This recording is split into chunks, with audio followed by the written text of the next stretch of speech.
Bom, boa tarde, pessoal. Vamos dar continuação à nossa última aula. Eu tinha passado esse exercício para vocês. Isso. Vocês chegaram a fazer? Então, o senhor não colocou esse slide no repositório, no Drive. Então quem chegou a fazer tem memória fotográfica, é isso?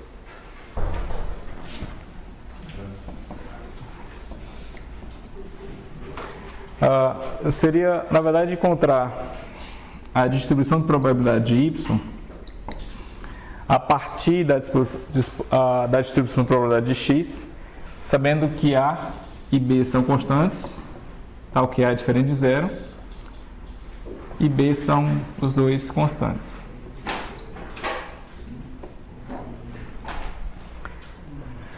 Nós sabemos que P de y é dado por P de x avaliado, bom, aqui é nossa transformação.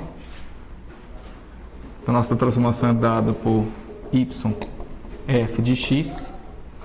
Então, seguindo aquela fórmula ali, que é dada pela equação 7, de f menos 1 dy, vezes a derivada, na verdade aqui dy dx, o módulo disso aqui,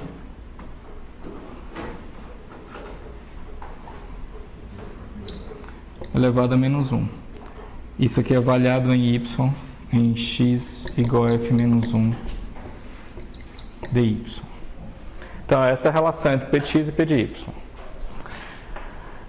Desde que essa relação yf de x seja monotônica. Bom, dado essa transformação afim, se a for positiva, a função monotônica é crescente, se a for negativa, é monotônica decrescente. Então, para um determinado A e um determinado B, a função será sempre monotônica. Ok? Então, a gente pode aplicar diretamente essa fórmula. Nesse caso, f menos 1 dy seria dado pela inversa dessa função, que seria y menos b sobre a. dy dx é dado por a. E px dx é 1 sobre a raiz quadrada de 2π sigma ao quadrado x vezes exponencial de menos meio x menos mx ao quadrado sobre sigma ao quadrado x. Certo? Então, o que eu vou pedir para vocês fazerem agora é esse exercício. Avaliar essa função, encontrar o py de y, dada todas essas condições aqui. Ok? Peguem uns 5 minutos de tempo aí para fazer, por favor.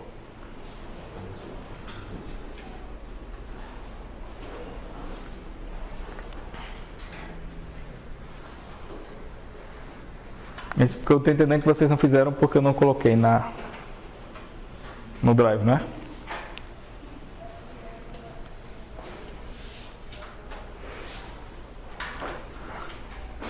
Aqui no caso a gente supõe que x é normal com média mx e variância sigma ao quadrado de x.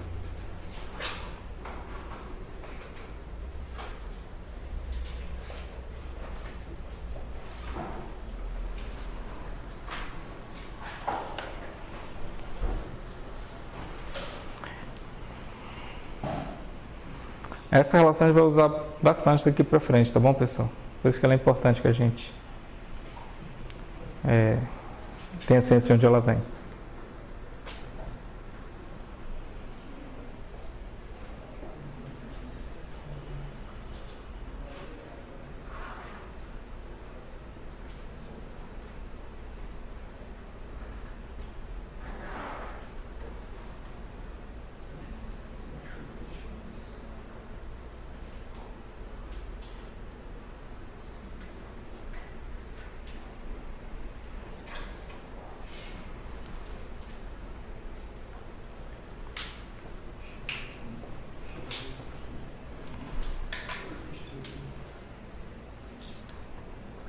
tinha feito?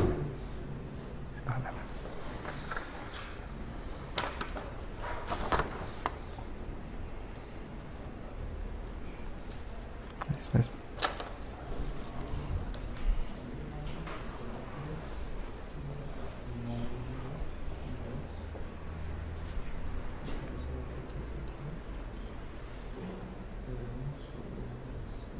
Uhum.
Certo? Foi isso que vocês obtiveram, não é? Talvez um ou outro sinal de mais ou menos, mas só para ajustar as coisas. Bom, o que a gente observa aqui por essa relação é que, como esses dois termos são iguais, certo? Presume-se que esse termo aqui é a variância de y, não é?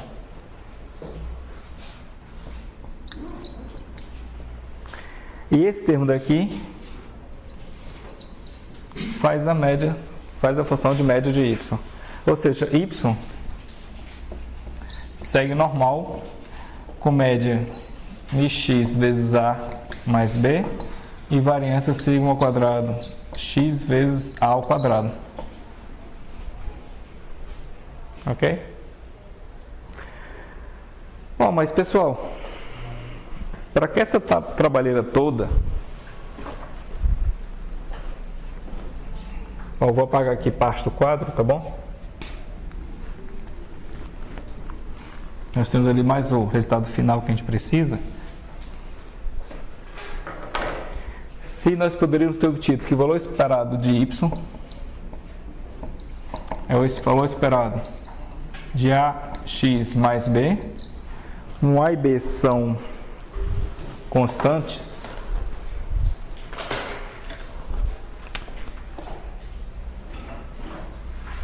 vou pegar outro pincel aqui.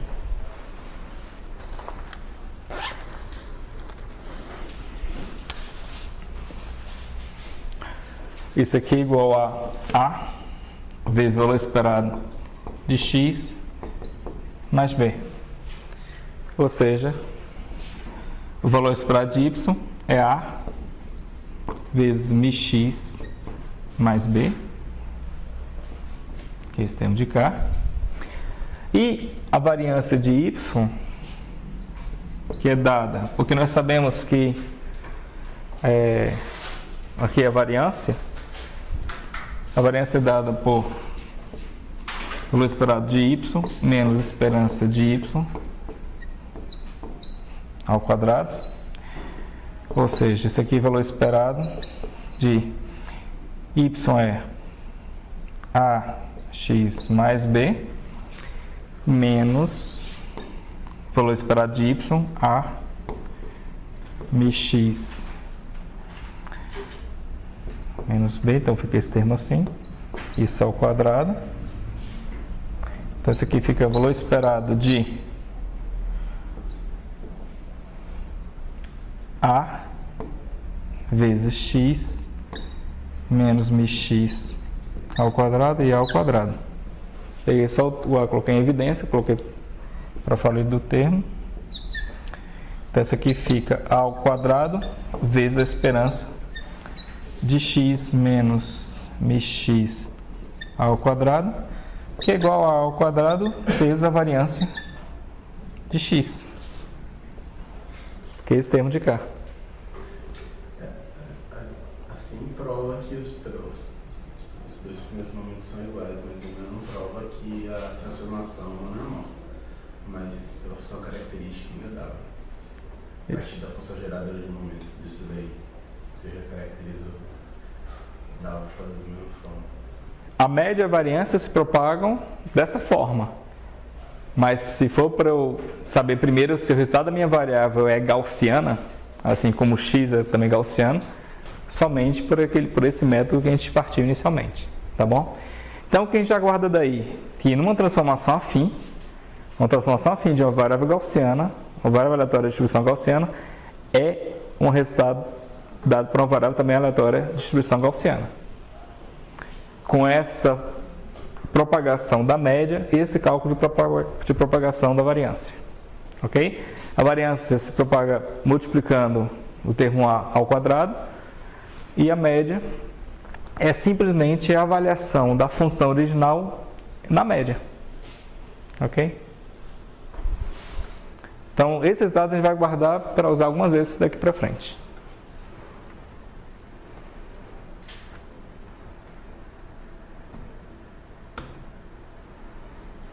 Ok. Alguma coisa está acontecendo. Pronto. Outra distribuição contínua unidimensional importante para a gente é a distribuição Q quadrado. Ela vai ser útil para a gente para fazer teste de hipóteses. Principalmente esses testes de hipóteses vão ser úteis para a gente para averiguar se duas variáveis supostamente oriundas da mesma distribuição, para testar a hipótese que elas são realmente oriundas dessa mesma distribuição. Isso é usado para a gente para fazer casamento de padrões. Ok? Por exemplo, uma câmera extrai uma informação, que é um ponto, ou um segmento de reta, ou uma informação geométrica, e você vinha acompanhando essa informação geométrica numa sequência de imagens, você quer saber se numa nova imagem aquela sequência de atributos ou figuras geométricas que você extraiu daquela imagem é coerente ou procede, ou é razoável que ela seja casada, colocada em correspondência com a informação que vinha antes sendo rastreada. Ok? Então, para isso a gente vai fazer uso da distribuição Q quadrado com n graus de liberdade. A Q quadrado com n graus de liberdade, ela tem essa cara de distribuição, mas essa distribuição, ela é na verdade obtida de que forma? Pegando a variável gaussiana, subtraindo da média e dividindo pelo desvio padrão. Ok? E elevando tudo isso ao quadrado. E aí, se você fizer essa transformação, que seria uma transformação do estilo f de x, você tem essa função de densidade de probabilidade, que é chamada Q quadrada com n graus de liberdade. Bom, no caso do n, isso refere-se ao número de variáveis aleatórias independentes que você está querendo fazer comparação. Ok? Vai fazer uso disso mais à frente. Ok? Então, no caso, pode-se mostrar que se uma variável v é normal, com média nula e variância unitária, v ao quadrado é Q quadrado com grau de liberdade. Ok? Então, quem trabalha, por exemplo, com estimação de posição a partir de sinais eletromagnéticos propagados pelo ar, V tem uma relação com potência. Ok? E geralmente se mede potência recebida. Então, o sinal recebido, ele tem uma distribuição Q quadrado. Tá bom? Mas isso, vou passar rapidamente, vocês podem depois verificar. Bom, mas o caso de distribuição univariada, ele é um caso muito restrito para nós em robótica. A gente trabalha bastante com distribuições multivariadas, em que eu não estou olhando apenas para uma variável aleatória, mas para um conjunto de N variáveis aleatórias. Isso me fez pensar agora que não tinha ligado o ar-condicionado.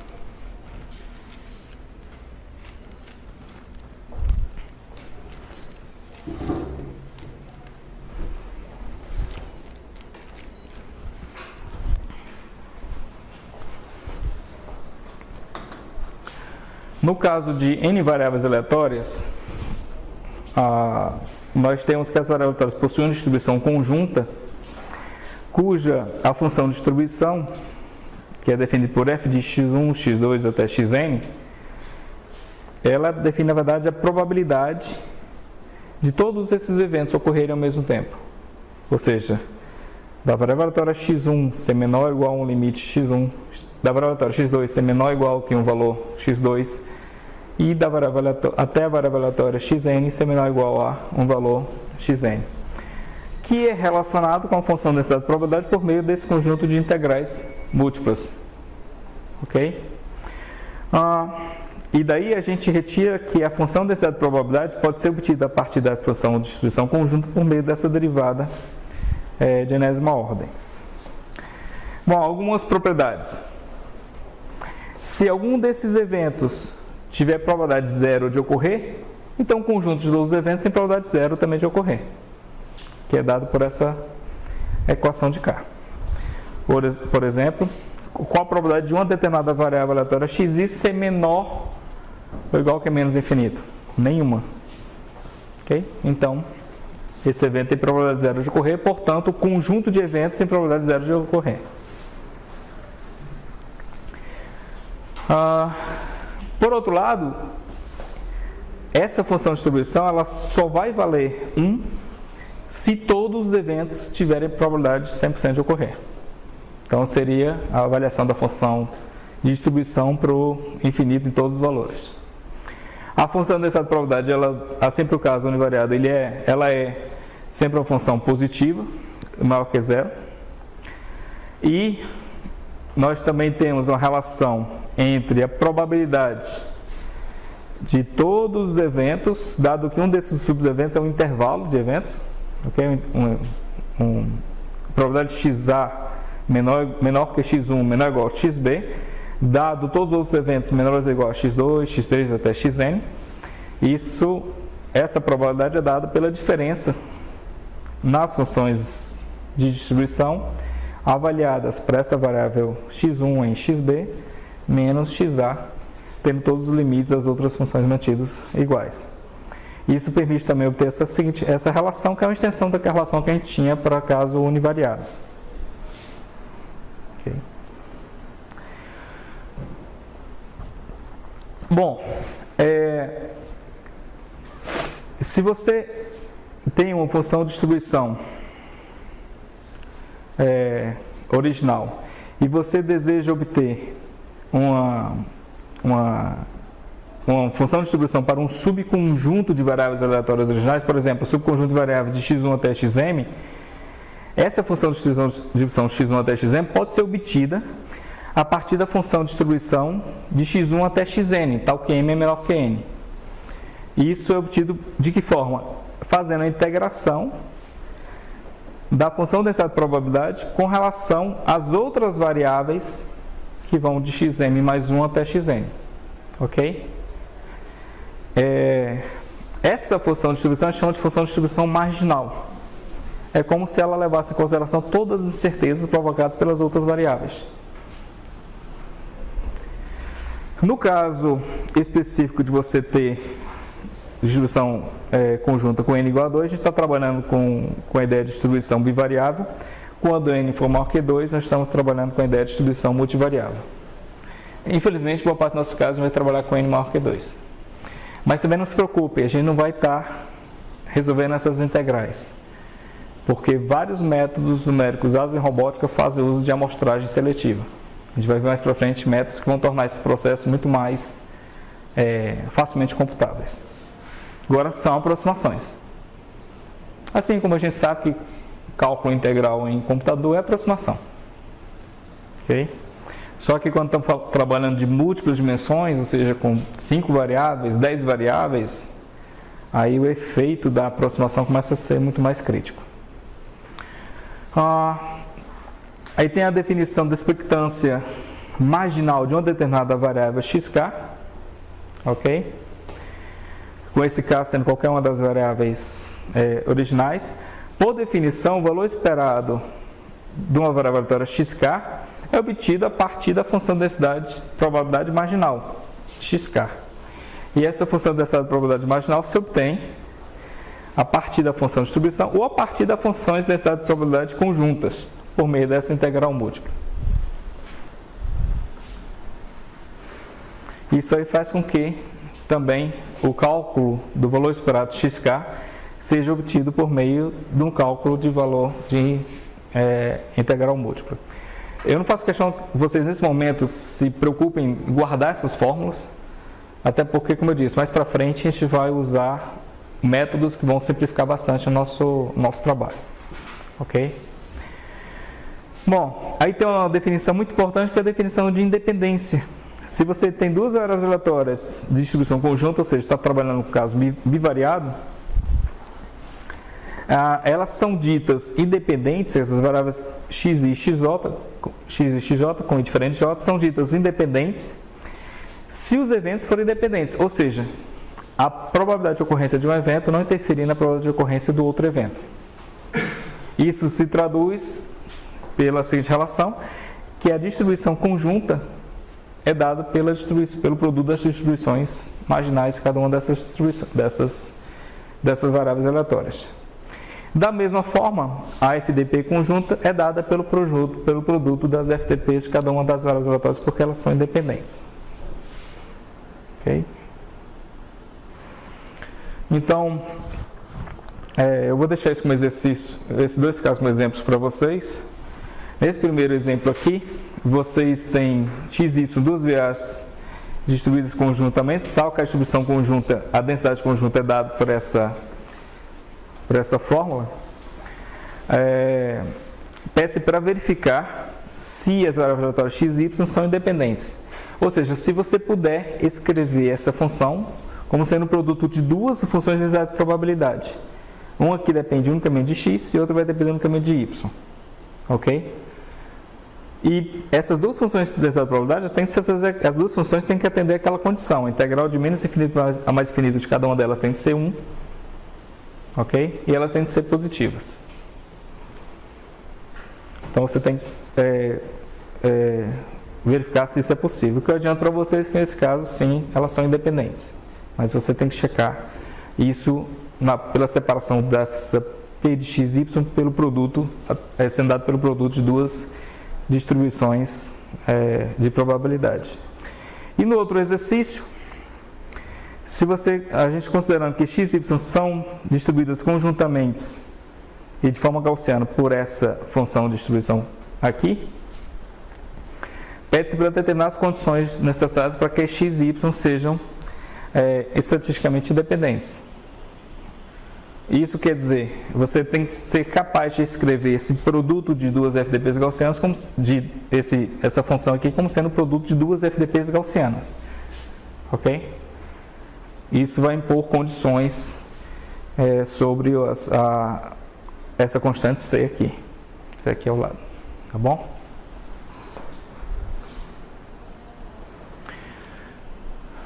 Bom, quando nós estamos trabalhando com múltiplas variáveis aleatórias, nós dizemos que um conjunto de n variáveis aleatórias x1 até xn é dito mutuamente dependente. Se você puder escrever a função de distribuição como sendo o produtório das funções de distribuições de cada uma das variáveis aleatórias, e da mesma forma a função de densidade de probabilidade conjunta, como sendo dada pelo produto das funções de densidade de probabilidade individuais de cada uma dessas variáveis.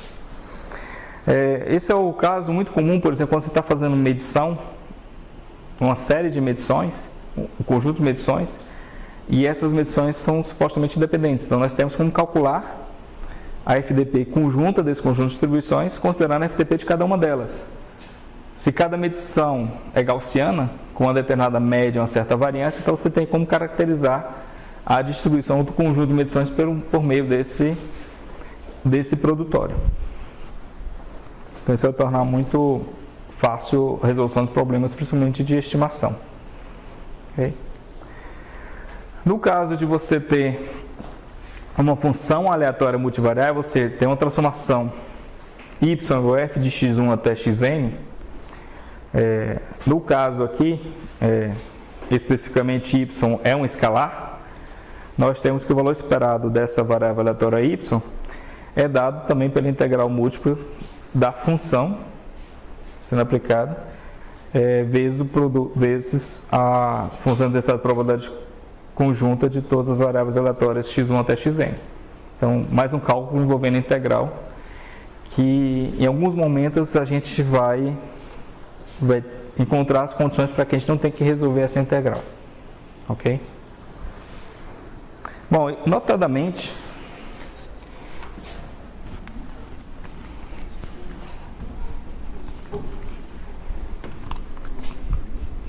vai ser nesse tipo de situação aqui.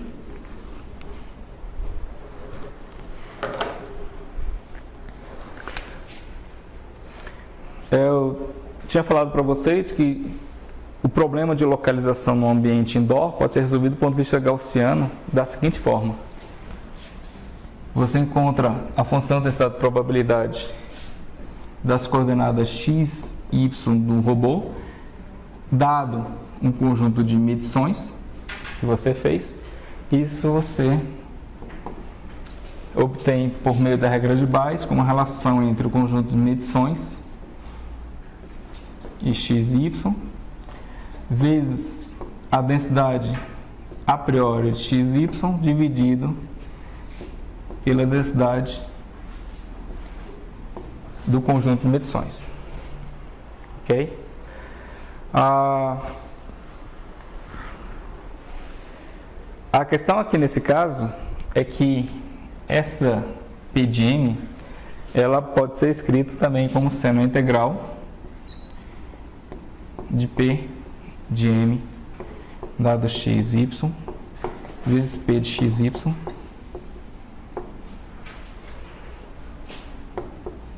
dx por dy. Ok? Quem é essa relação aqui? Isso aqui é o P. A distribuição conjunta, né? De M, x e y. Y e x. Que você pode escrever por meio da separação entre distribuição condicional vezes a marginal x e y. Pois então, essa integral, se você faz a menção de uma variável, ela é uma integral simples, mas se são duas, três ou n variáveis, você tem integrais múltiplas. Encontrar o valor de x e y que maximiza essa função, ou seja, com maior probabilidade de ter sido originado pelo conjunto de medições,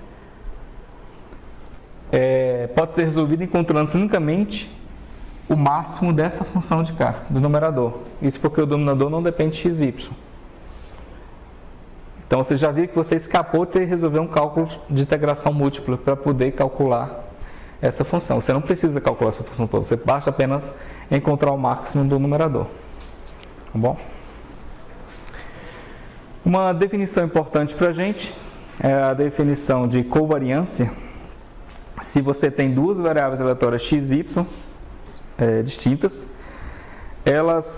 nós definimos a covariância por meio dessa expressão de cá. Covariância entre x e xj é dado pelo valor esperado de xi menos a esperança de xi vezes xj menos a esperança de xj. E manipulando esse cálculo esperado, você obtém a outra relação aqui de baixo, que é igual ao valor esperado de xi vezes xj menos o produto dos valores esperados das duas variáveis aleatórias. Ok? E aí, no caso específico da covariância xi, isso é a variância de xi. A gente entende que se a covariância entre duas variáveis aleatórias for diferente de zero, porque existe alguma relação entre elas. Ok? E isso também se verifica por meio da chamada coeficiente de correlação, que é a razão entre a covariância entre duas variáveis aleatórias e a razão entre essa covariância e o produto dos desvios padrões dessas variáveis aleatórias. É possível verificar que a covariância é um valor que vai mudar entre menos 1 e mais 1. Nos extremos, menos 1 e mais 1, as variáveis aleatórias x... Isso, da correlação, nos limites entre menos 1 e mais 1, significa que essa relação entre essas duas variáveis aleatórias é dada por uma constante, do tipo xi é a vezes xj. Se a constante for positiva, o coeficiente de correlação ele é 1, se a constante for negativa, o coeficiente de correlação vai ser menos 1. Isso a gente vê claramente por isso aqui.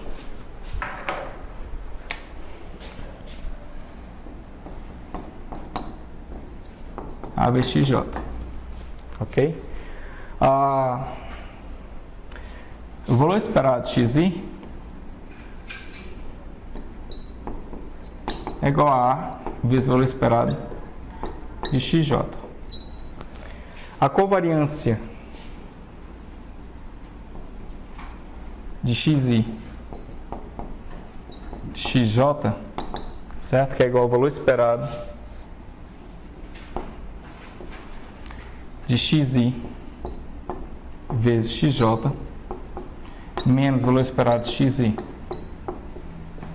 vezes o valor esperado de xj, ok? Isso aqui se escreve como sendo valor esperado. Xi é A vezes xj, então A vezes xj menos o valor esperado de A. Escrever tudo em função de xj, tá bom? Vezes o valor esperado de xj. Isso aqui fica A vezes o valor esperado de xj ao quadrado menos A vezes a esperança de xj elevado ao quadrado. Ok? Bom, o valor de xj ao quadrado. Qual a relação entre isso e a sua... Colocar esse igual aí, você já tira da variância de xj. A vezes... Esse lugar vai ser a definição da variância. Tá, tudo bem. Esse termo aqui é constante, não é? Certo? Se esse termo aqui é constante, isso aqui fica A vezes esperança de xj ao quadrado menos esperança de xj ao quadrado. Isso fica A vezes esperança. Xj ao quadrado ou xj ao quadrado aqui. Isso aqui é a mesma coisa que esperança de xj ao quadrado menos esperança de xj ao quadrado, não é isso? Já que o valor esperado de uma constante é a própria constante. Aí daqui nós tiramos... Bom, isso aqui tem que ter uma relação direta com xj menos esperança de xj ao quadrado.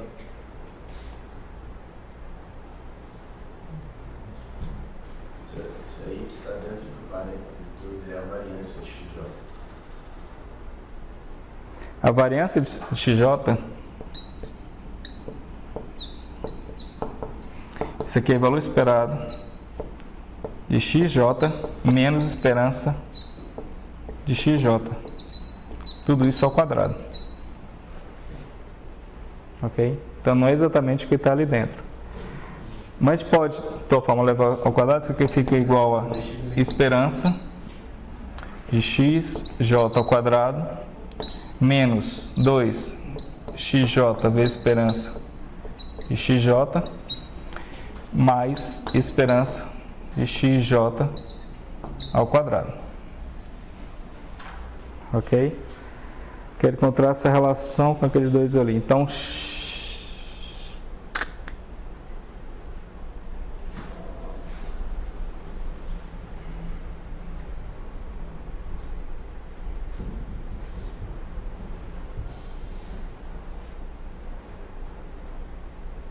tá bom.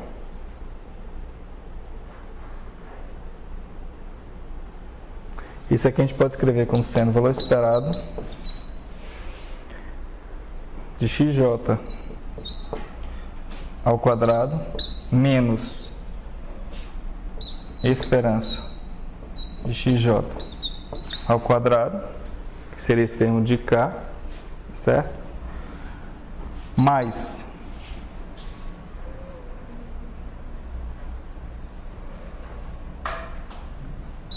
dois XJ, esperança de XJ, ok? Para dar esse termo daqui, eu só subtrair menos esse XJ, não, aqui não é menos não, aqui é mais, aqui é mais não, aqui é menos. Então, na verdade, eu vou ter que somar mais 2 esperança XJ ao quadrado, ok?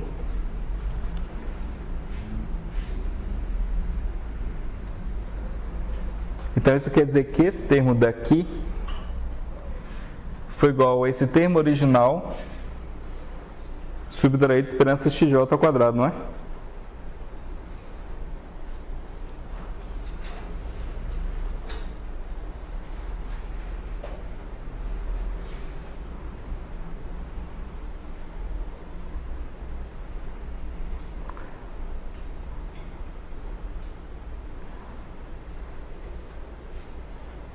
Vou pegar essa relação daqui, de onde foi que eu vim daqui para cá.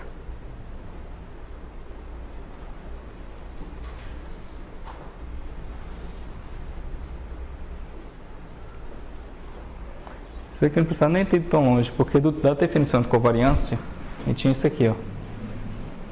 A covariância X e XJ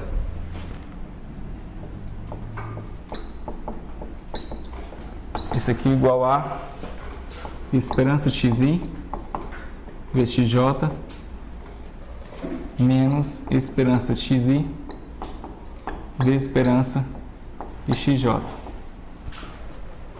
Acho que fica mais fácil por aqui. Essa relação a gente vai aproveitar. Esse aqui eu já tinha escrito.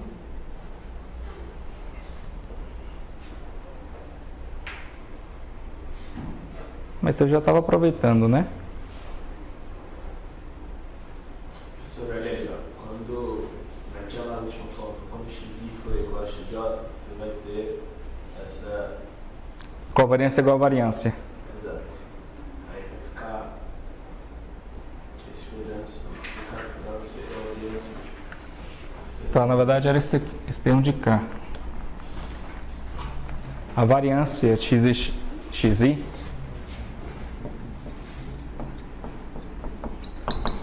isso aqui é igual a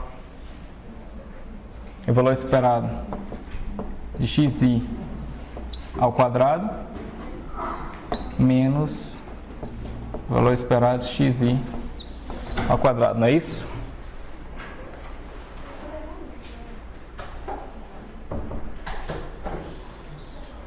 Não era isso de cá? É. Então essa aqui por definição é a variância de XJ. Então não precisa nem ter ido tão longe. Então isso aqui fica A vezes a variância de XJ. Então nós tiramos aqui que o coeficiente de correlação entre XI e XJ, isso aqui é a covariância, que é A vezes a variância de XJ, dividido por pelo desvio padrão de xi, certo? Que vai ser A desvio padrão de xj. Na verdade, módulo de A. Tá certo? Porque é a raiz quadrada daquele termo ali. Então fica módulo de A vezes o desvio padrão de xj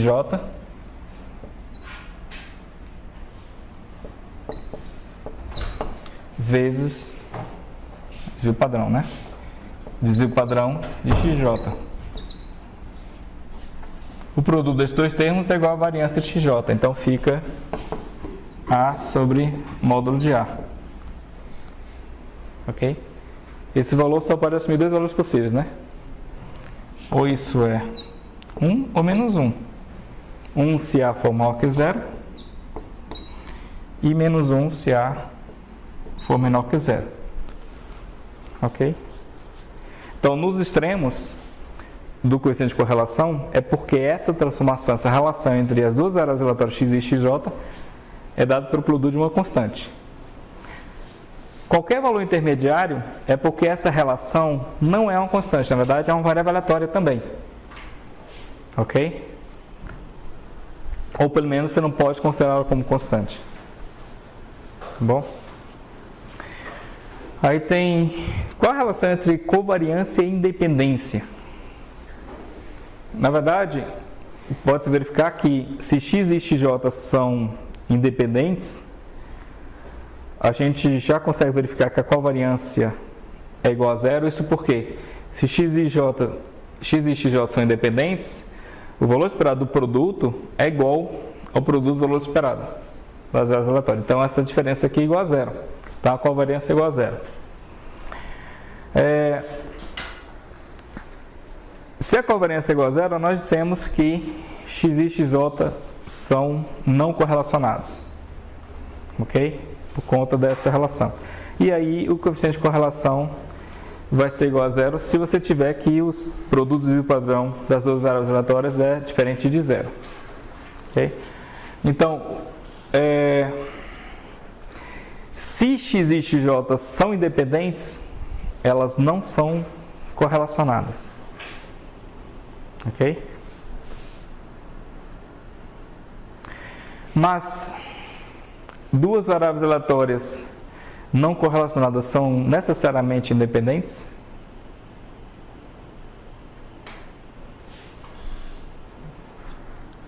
Tem um exemplo que é esse de cá.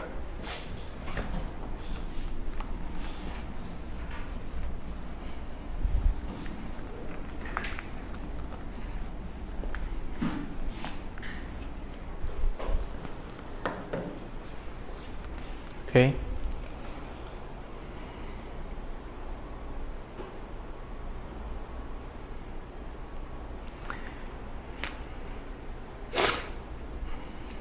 Se eu tenho uma variável aleatória U que segue distribuição uniforme entre menos π e π, tá certo? Ou seja, com esses dois parâmetros. Então, U para nós é um ângulo, tá ok? De menos π a mais π. Se eu digo que x é igual a cosseno de U e y é igual a seno de U. Okay. Não é difícil da gente verificar. Primeira coisa, o valor esperado de U é zero, certo? E nós sabemos que como a função seno e cosseno são funções com média nula, o valor esperado de x e de y também é zero.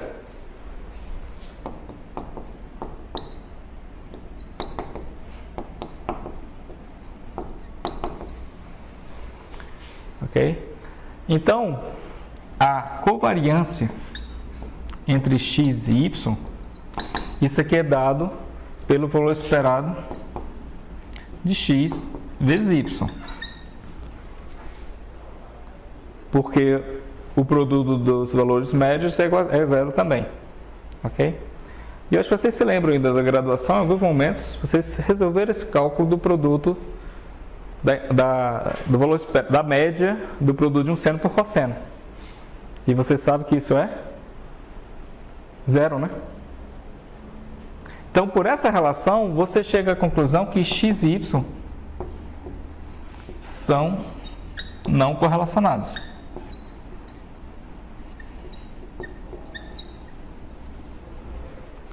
Então, está aqui um exemplo que duas variáveis aleatórias não são correlacionadas, mas elas são independentes? Vocês já sabem disso aqui, né? Vocês sabem que x ao quadrado mais y ao quadrado é 1. Ou seja, se eu tenho um determinado valor para x, eu tenho dois outros prováveis valores para y. Então, eu não posso escolher y livremente. Então, y é dependente de x. Elas não são independentes. Ok? Se você partir da ideia que elas são independentes, elas serão obrigatoriamente não correlacionadas. Mas se elas não forem correlacionadas, não quer dizer que elas sejam independentes. Tá bom? Professor, Oi. mas teria um teste de... Teria alguma forma de avaliar se duas variáveis são ou não dependentes? Independentes no teste? Muito difícil se você não tiver um modelo para avaliar isso. Ok? Pelo menos, se você for fazer uma análise puramente estatística baseada em covariância, por exemplo, você vai chegar, talvez, à conclusão que elas são não correlacionadas, só que você não pode afirmar alguma coisa sobre independência. Você tem que fazer um experimento para verificar essa independência. Por exemplo, se para cada valor de x, quais são os valores correspondentes de y.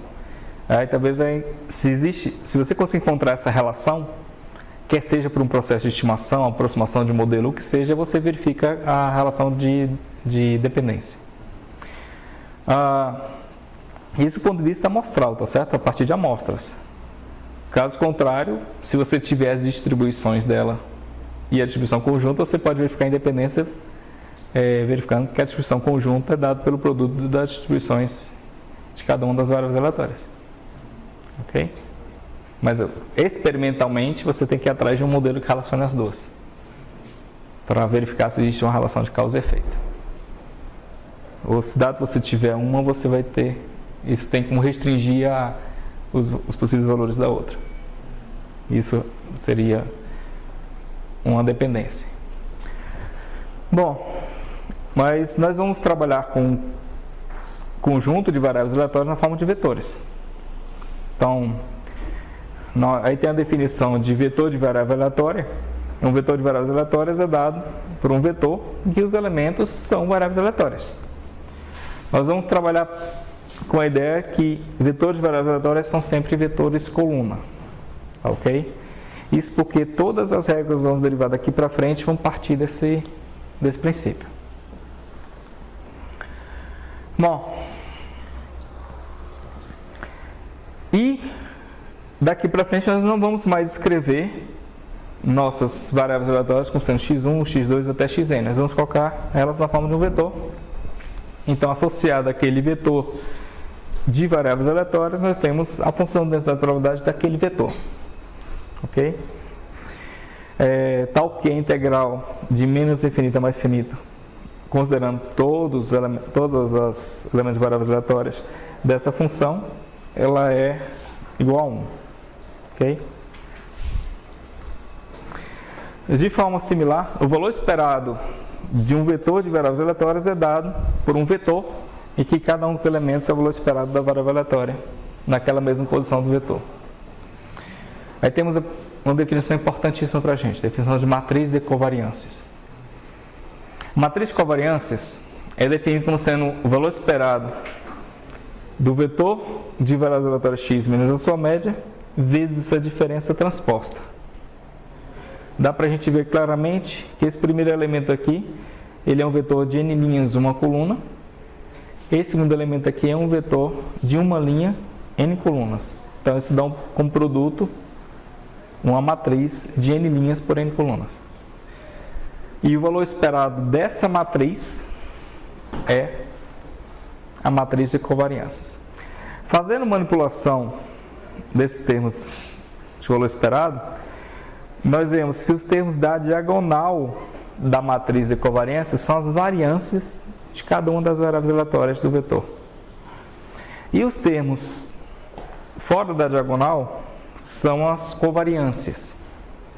Por exemplo, aqui esse termo na posição da primeira linha, segunda coluna, é a covariância x1, x2. E esse termo aqui na segunda linha, primeira coluna, é a covariância x2, x1. Como covariância x2, x1 é igual a covariância x1, x2, essa matriz ela é simétrica. Ok? E aí começa a se tornar um problema mais de cálculo numérico, que em alguns casos vão precisar fazer cálculos em cima dessa matriz e sempre garantir que ela seja simétrica. Ok? E essa matriz ela é positiva semidefinida. É outra propriedade dela. Isso significa que ela tem valores singulares que são sempre positivos ou igual a zero ou maior que zero. Ok? Então você pode ter um caso de singularidade, ou seja, como se uma dessas variâncias fosse zero, tivesse uma relação perfeita entre duas variáveis aleatórias. Ok? Nesse caso aí você teria essa matriz como sendo singular. Considerando agora um vetor de variáveis aleatórias, aí nós temos a definição de distribuição gaussiana multivariada, que é dado por essa generalização da função de distribuição univariada. Ok? A FDP do vetor de variáveis aleatórias é dado por uma constante. Essa constante é 1 sobre 2π elevado a n sobre 2n, é o número de variáveis aleatórias, ou a dimensão do vetor, vezes o determinante de p de x, elevado a meio, ou seja, raiz quadrada do determinante de p de x. Aqui no termo da exponencial, nós temos forma parecida com o caso univariado, x menos a sua média, só que transposto vezes a inversa da matriz de covariância, vezes termo nessa direção. Ou seja, esse resultado aqui, nós temos aqui um vetor de uma linha n colunas, uma matriz n por n, então o resultado aqui dá uma linha n colunas, vezes um vetor de n linhas uma coluna. Então daqui para cá nós temos um escalar. Então o termo do exponencial é um escalar, que não podia ser diferente. Ok?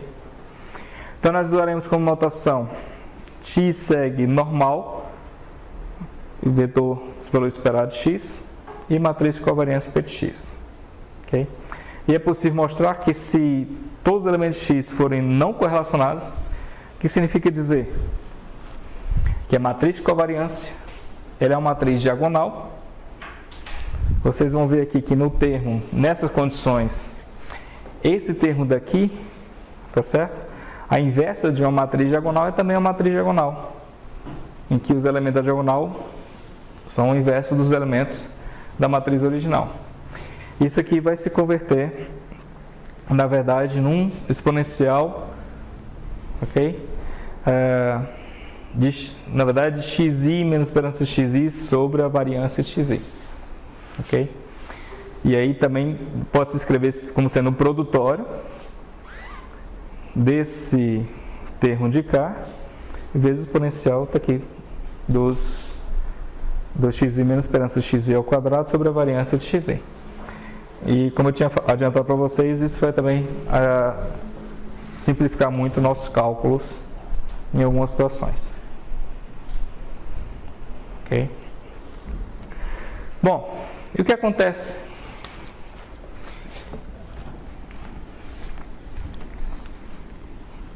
Se aquela nossa transformação entre vetores, não entre mais variáveis aleatórias x e y, mas entre vetores de variáveis aleatórias x e y é dado por isso de cá.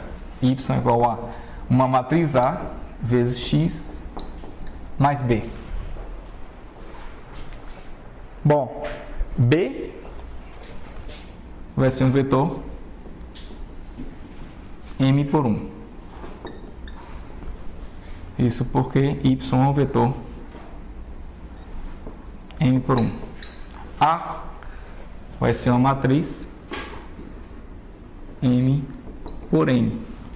Isso porque x é um vetor n por 1. Ok? Aqui nós temos já uma transformação a fim de vetores e variáveis aleatórias. Ok? Dá para a gente imaginar sem muita dificuldade que como A é uma matriz formada de elementos constantes, certo? Cada elemento de y, na verdade, é uma combinação, dado por um somatório de produtos constantes vezes cada uma das variáveis aleatórias x mais b. Isso tudo somado. A soma de variáveis aleatórias gaussiana dá gaussiana. Da mesma forma, esse produto aqui, a gente pode chegar à conclusão matematicamente que também é distribuição gaussiana.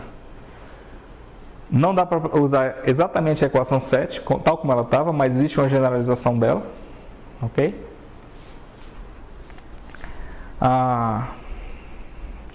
Que se permite verificar que y também é gaussiana. Bom, se nós já sabemos que y é gaussiano, e nós sabemos que a distribuição gaussiana ela se caracteriza pela média e pela matriz de covariância, como estamos trabalhando aqui com vetores de variáveis aleatórias, basta em saber qual é a média de y e a matriz de covariância de y. No caso, esperança de y é o valor esperado de ax mais b. Da mesma forma que no caso escalar, sendo a e b constantes, aqui se escreve como sendo a esperança de x mais b. Ou seja, a média de x se propaga apenas avaliando a função original na média. Já a variância de y, a matriz de covariância de y, que é dado o valor esperado de y menos esperança de y vezes y menos esperança de y transposto. Ok? Isso é a matriz de covariância de y. Bom, nós podemos ver aqui, a partir dessa relação de cá, que y menos esperança de y é igual a ax mais b menos a esperança de x menos b. Então fica A em evidência vezes x menos esperança de x. Atenção que como estamos trabalhando agora com vetores, a gente não pode trocar o A da direita para a esquerda, tá? Manter sempre a posição original. E aqui vai escrever como sendo o valor esperado. Esse termo aqui vai se tornar A vezes y, ou x menos esperança de x, vezes o mesmo termo transposto, ou seja, x menos esperança de x transposto vezes A transposto. Ok? A é uma constante, pode sair para fora o cálculo esperado, à esquerda e à direita. A vezes a esperança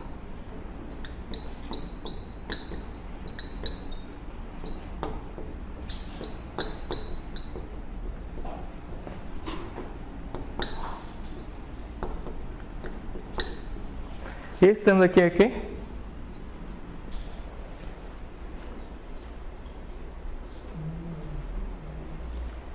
A matriz de covariâncias de x.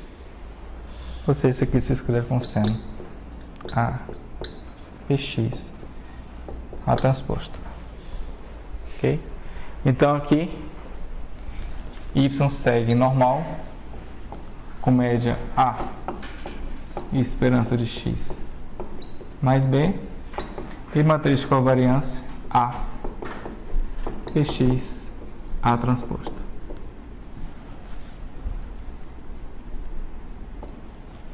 Ok?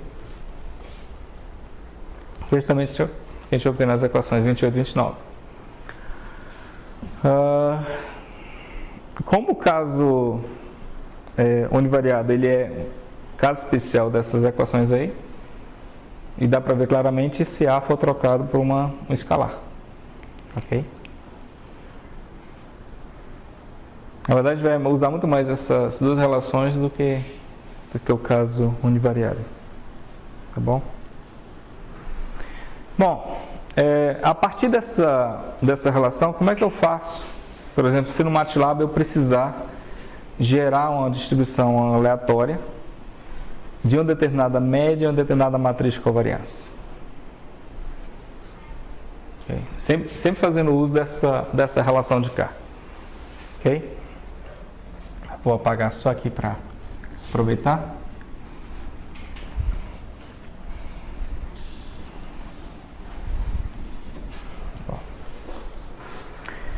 Vocês conhecem no MATLAB a função RandN.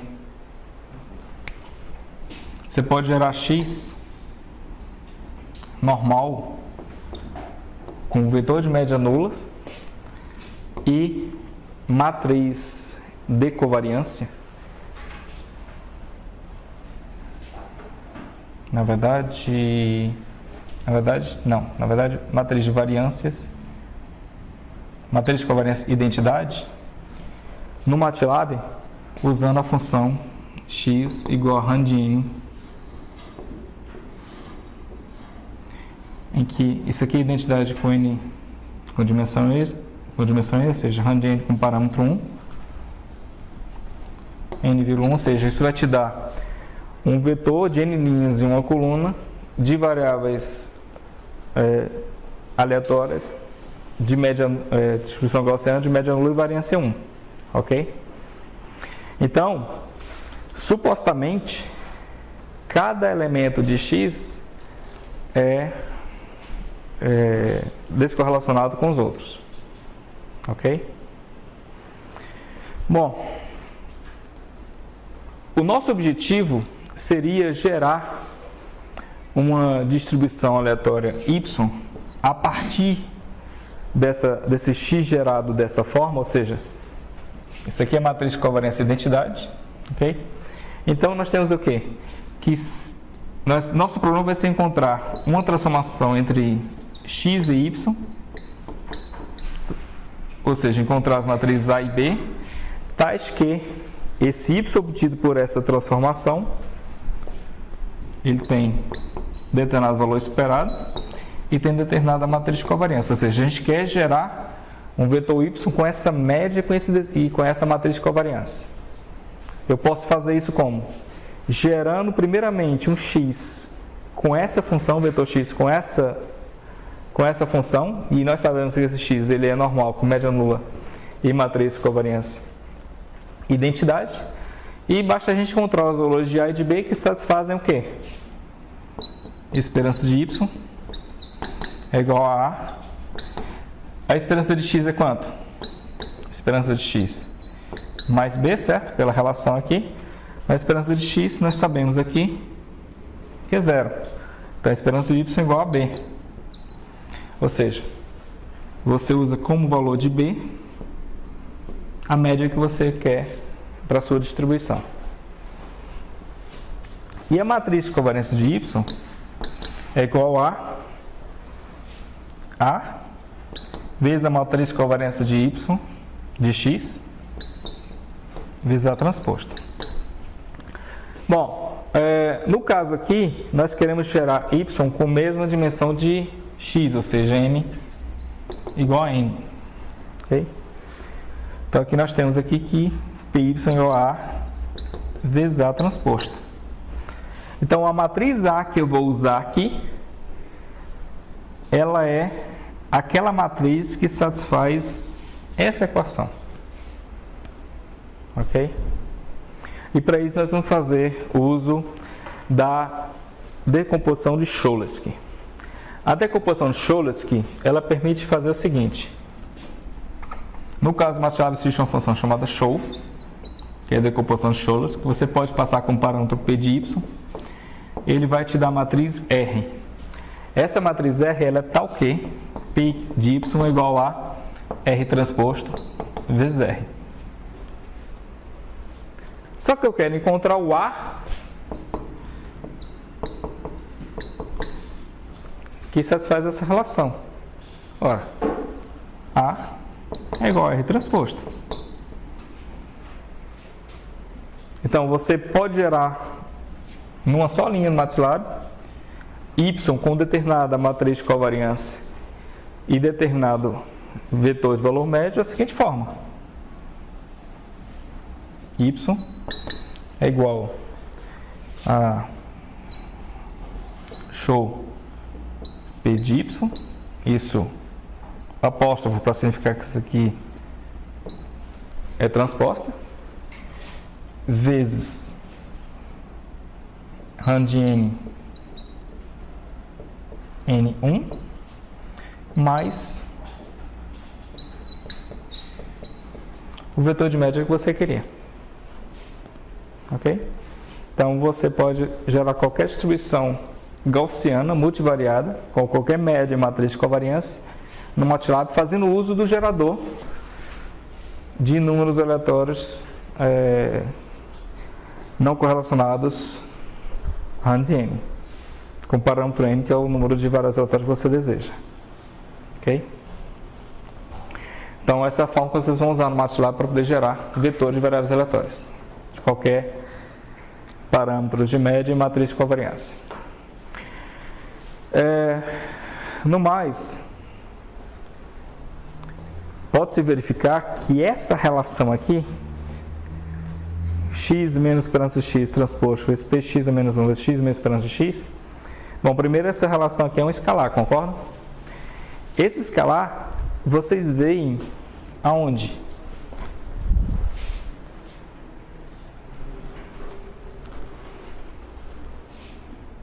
Como parte do argumento da exponencial, certo? Esse escalar, ele segue distribuição Q quadrado com n graus de liberdade. Ok? Isso você pode checar, pode verificar se você partir dessa variável aleatória U, que você obtém por transformação afim da variável aleatória x, que essa transformação afim é dada pela equação 32. E algumas manipulações você chega à conclusão que Q é o somatório de cada elemento de U ao quadrado. Ok? Você se lembra que Q quadrado com grau de liberdade era uma variável aleatória gaussiana de média multivariância 1 ao quadrado? Certo? Quando a gente soma n variáveis aleatórias com as características independentes, nós temos Q quadrado com n graus de liberdade. Ok?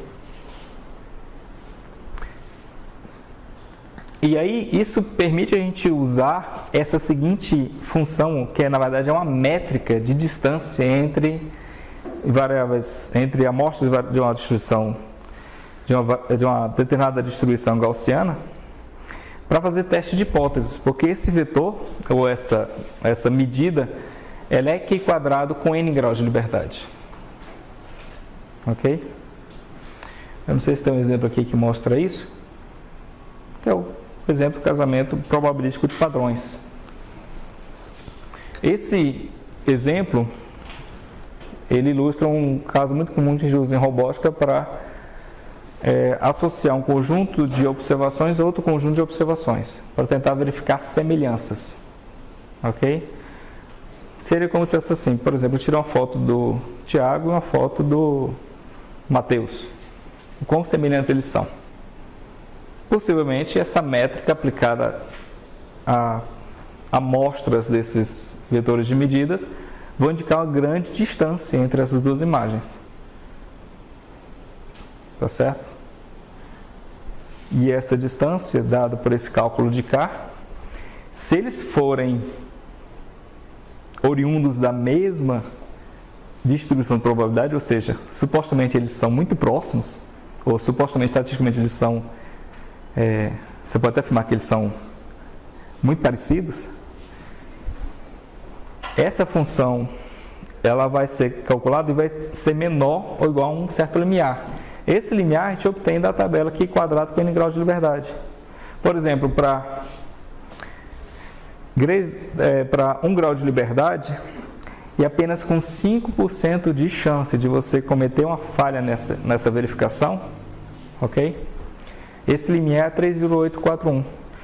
Para dimensão 3, esse limiar já é 7,815, ou seja, isso permite que você faça verificação de semelhanças sem estar chutando constantes, geralmente a gente usa com métricas euclidianas, ok?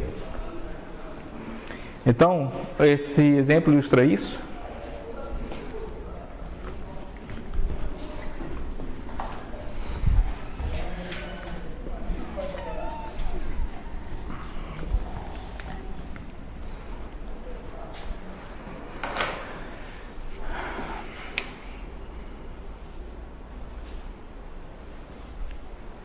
Bom, vamos supor que você adquiriu uma imagem que é uma foto do Mateus, ok? Está ali a foto lá do Mateus. Eu não vou detalhar que eu sou um péssimo desenhista, tá? Vamos supor que essa aqui seja a foto do Mateus. E você aplica algum algoritmo para extrair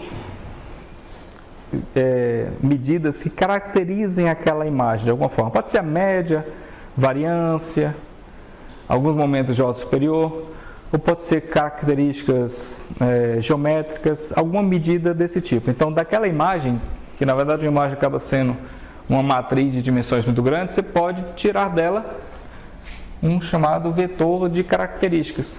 Esse vetor de características a gente chama de vetor XK, onde K seria a késima imagem, então está aqui o meu vetor de características. Então, XK, ele é um vetor formado por x1k, x2k. No caso aqui, ele está assumindo xnk, que seria o número de graus de liberdade. Ok? Seria um vetor de dimensão n. Então, aquela imagem tem esse vetor característico. É como se eu pudesse representar aquela imagem só por um vetor. Logicamente, tem perda de informação aí. Essa perda de informação se traduz por incerteza. Ok? Então, esse vetor, ele tem associado a ele uma matriz de covariâncias. Justamente representa essa perda de informação. Ok? Agora, nós queremos saber, pegar essa imagem do Mateus e vamos comparar se essa imagem do Mateus, ou se essa foto corresponde à foto de alguma outra pessoa que está no banco de dados. Só que não necessariamente foi a mesma foto, ela foi tirada através de outra posição. E aqui lá no seu banco de dados você vai testar, por exemplo, com relação a uma determinada foto que você já tinha extraído um vetor de características y. Ok? Então, y ele tem y1, y2, yn características. Da mesma forma, esse vetor de característica y ele foi obtido por um processo que levou à perda de informação. Então, também existe uma matriz de covariância P, y associada. Okay? A nossa pergunta é, podemos afirmar que essa foto e essa foto de cá são semelhantes, são iguais? Ok? Bom, o ideal seria se eu fizesse uma simples comparação de cada elemento desses dois vetores e dissesse, olha, se esse vetor for igual a esse, perfeito, são iguais. Só que devido à incerteza, a perda de informação, dificilmente os dois vetores vão ser iguais, mas eles podem estar muito próximos. Tá certo? Se eu pegar unicamente como medida de distância euclidiana,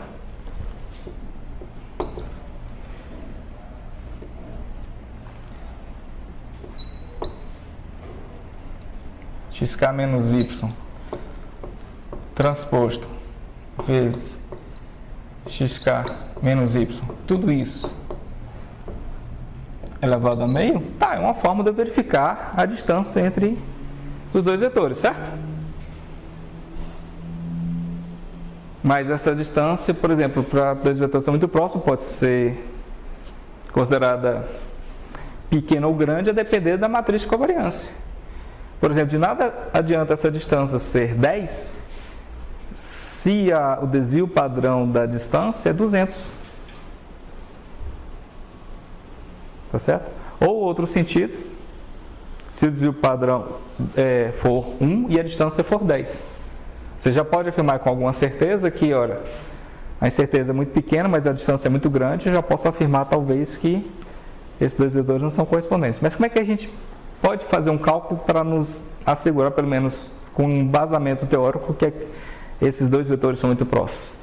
A forma que a gente vai usar é fazer o teste de Q quadrado com N grau de liberdade, um teste de hipótese.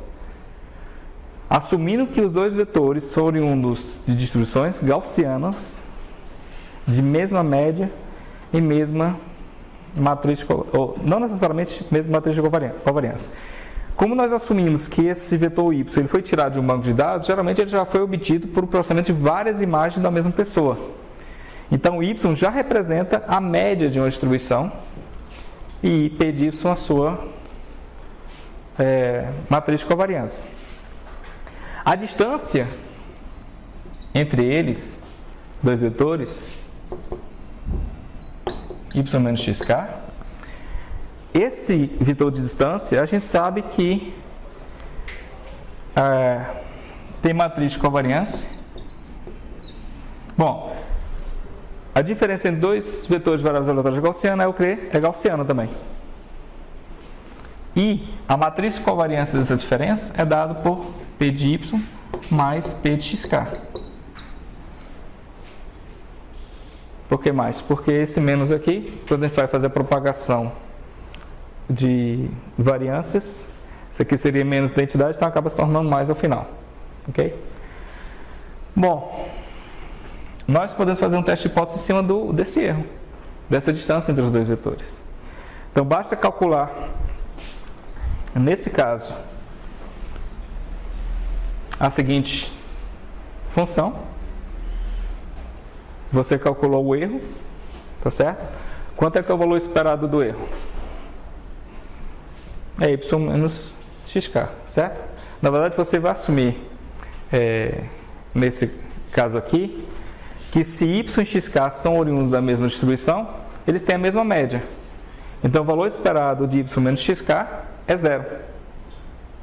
Isso faz com que, no cálculo aqui de cima, a esperança de E de K menos a esperança de E de K é igual ao próprio EK. Ou, na verdade, é epsilon de K. Isso aqui é a matriz de covariâncias do epsilon de K, quer dizer, PY mais PXK. Esse aqui é o mesmo elemento de K, só que sem estar transposto. Essa medida é chamada distância de Mahalanobis. Ela é muito usada em casamentos de padrões, para verificar, nesse caso aqui, a semelhança entre duas fotos. Okay?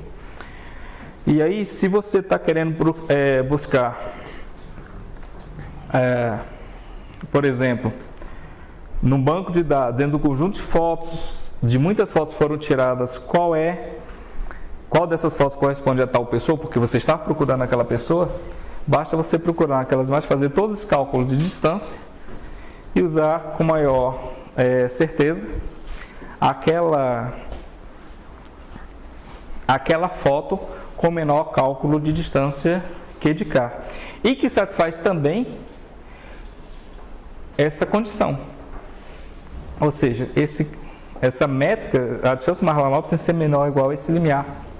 E você obtém da distribuição Q quadrado. Ok? Então, essa é uma forma de você fazer comparação entre elementos e tentar verificar a sua proximidade. Isso do ponto de vista estatístico. Ok? Bom, pessoal, vou encerrar hoje. Eu continuo na próxima semana, então.